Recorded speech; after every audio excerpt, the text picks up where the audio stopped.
Shalom, sesuatu yang baik pasti terjadi hari ini. Kita sering membahas tentang kasih Kristus, dan itu benar. Tetapi kalau hanya kasih Kristus saja, tanpa ada kuasa yang Yesus lakukan, maka sia-sialah kasih itu. Karena kasihnya, dia mati di kayu salib, dan dia dikuburkan.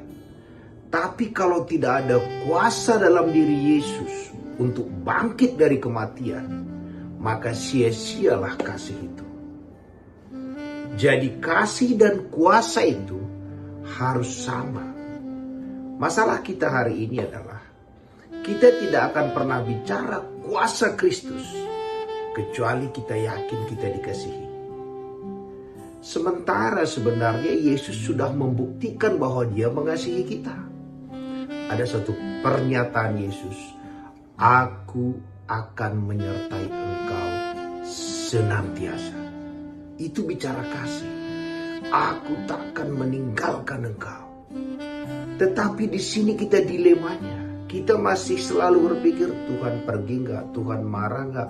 Tuhan tinggalkan aku enggak?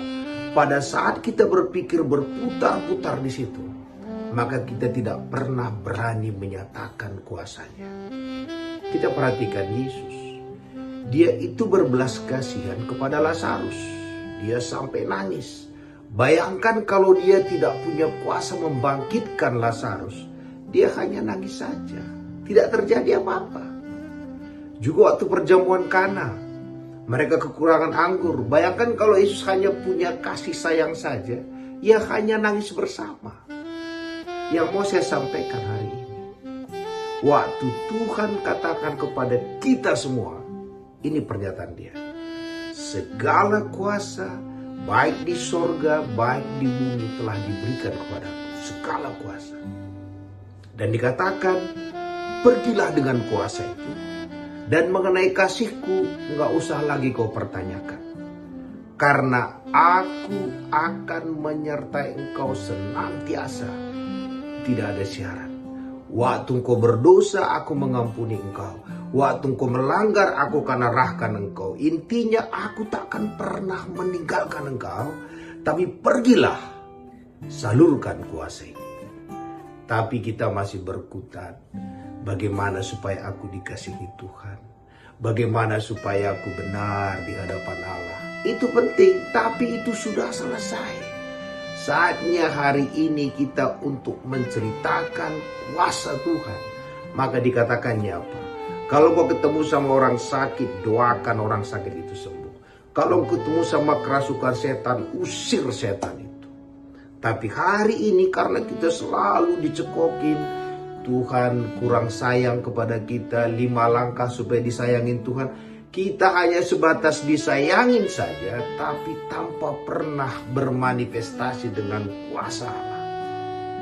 Karena itu hari ini, yakinkan diri kita, kita sudah sangat dikasihi Tuhan. Bagian kita adalah manifestasikan kuasa itu lewat perkataan kita. Maka dikatakan Injil itu adalah kabar baik.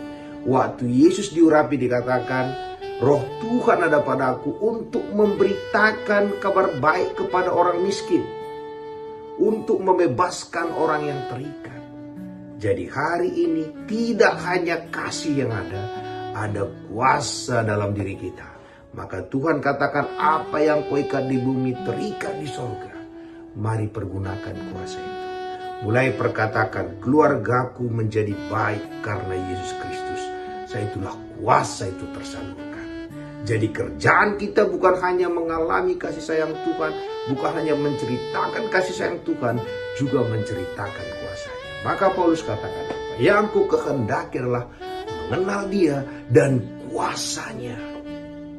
Kalau bukan karena kuasa itu, maka percuma kepercayaan kita. Kalau sampai Yesus tidak bangkit dari kematian dengan kuasanya, sia-sia kayu salib itu.